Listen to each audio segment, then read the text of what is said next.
Well, after decades of denial and secrecy and flat-out lying, America's defense establishment is finally admitting some of what it knows about UFOs. The Navy has admitted that its pilots encounter unidentified aircraft so often that they've had to draft new reporting guidelines to allow pilots to come forward. It's easy to find this funny, but it's also scary if you think about it. Our vast, well-funded defense establishment is seeing things in the sky they cannot account for, doing things they cannot understand. Should we be worried? Congressman Mark Walker is a Republican representing the state of North Carolina. He just sent a letter to the Secretary of the Navy, Richard Spencer, about the military's UFO investigations.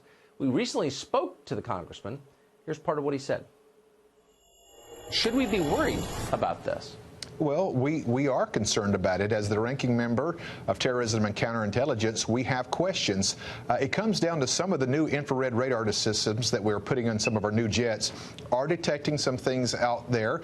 We call them unidentified aerial threats, and that's something that we're looking at. Our UAPs is what we call it. We want to know the information, and that's why it's important that we take a look at this. So this has been going on an awfully long time. There's a lot of data the government has stored about this. Most of it, I think, is still classified. But there must be theories about what these objects are, what these aircraft are.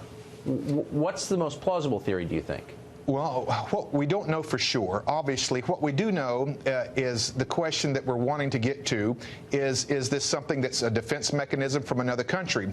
We do know that China is looking at hypersonic missiles. That's 25,000 kilometers, or to break it down into our language, that's getting from D.C., where I'm at, to L.A. in about 9 minutes. We don't know that the nuclear warheads can be attached to those. Is it something like that, or is it something more? We don't know, but I feel like it's something that we must take a look at, and that's why we've written Secretary Spencer of the Navy.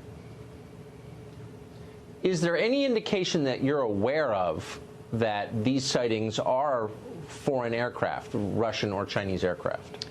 We don't know. We have no evidence to support that. We do know there's something that's traveling at that speed of what we call hypersonic now, which is a Mach 4 or 5, not to get too technical. That is something that we want to know. Is this something that another defense system in another country is more advanced, or is it something else? We're not trying to spook people out, but the AATIP, which is basically a program that the government monitors this, was to close down in 2017. So part of my question, Tucker, is it really closed down?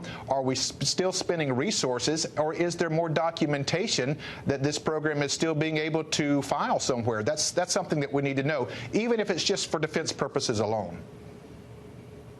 We spoke to a government employee who has worked on this issue, who said that the U.S. government has wreckage from one of these aircraft. Do you know anything about that?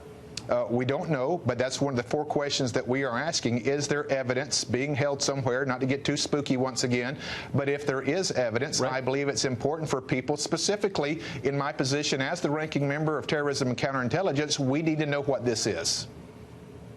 Of course. And those are all legitimate questions. I believe so. I'm grateful that you're not being bullied or mocked into not asking them. Please, I hope you'll come back and tell us what the answers are. We look forward, when we find out, to coming back. Thank you, Tucker.